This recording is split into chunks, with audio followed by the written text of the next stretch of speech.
দুই তৃতীয়াংশটা যুক্তিতে দাঁড়ায় না। তার কারণ 10 শিডিউলের 1 নম্বর ধারায় বলা আছে, যদি 2/3 of a party merges into another party।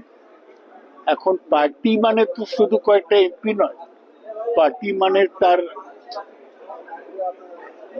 বড় নেতা থেকে শুরু করে মাদার পার্টি থেকে শুরু করে সাংসদ, বিধায়ক এবং এমনকি পঞ্চায়েত পর্যন্ত এটা হতে পারে।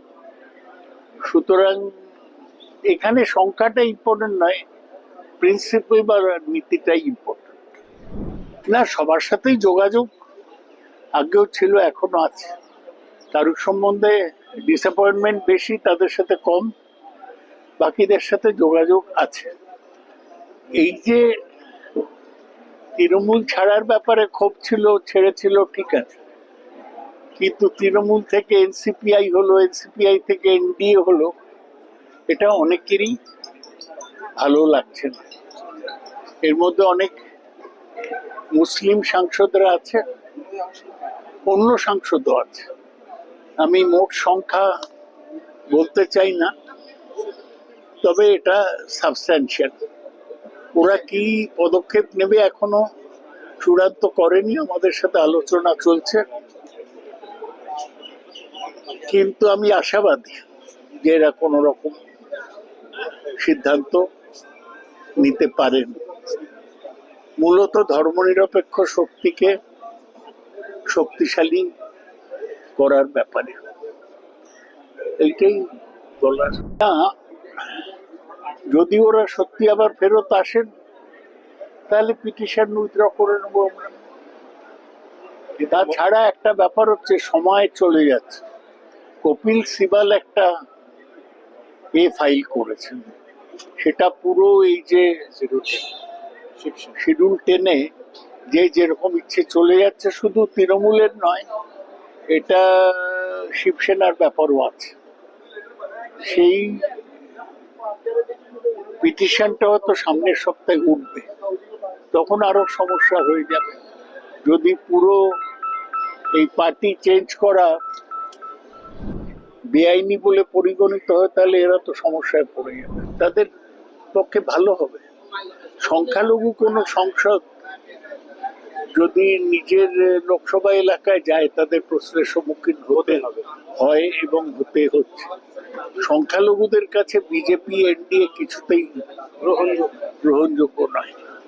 আর এটাও আমাদের জানা উচিত যে যারা গিয়েছে, ছেড়েছে তৃণমূল, অনেকের ওপরই পুলিশ থেকে, প্রশাসন থেকে চাপ সৃষ্টি করা হয়েছিল। এখন যখন হয়ে গিয়েছে, আমার মনে হয় তারা চাপকে অতিক্রম করে আসবে। আমি কারোর নাম বলে তাদের বিব্রত করতে চাই না, কিন্তু তাদের উপর যে চাপ দিয়েছিল সেটা খুবই সত্য এবং খুবই অন্যায়। যদি আমি কোনোদিন নাড্ডার সাথে লাঞ্চ খাইনি, একটা হয়তো আমি খাচ্ছিলাম, সেখানে সে 5 মিনিটের জন্য বসেছে। এগুলো হচ্ছে বিজেপির পুরনো খেলা, মিথ্যা প্রচার, অসত্য প্রচার।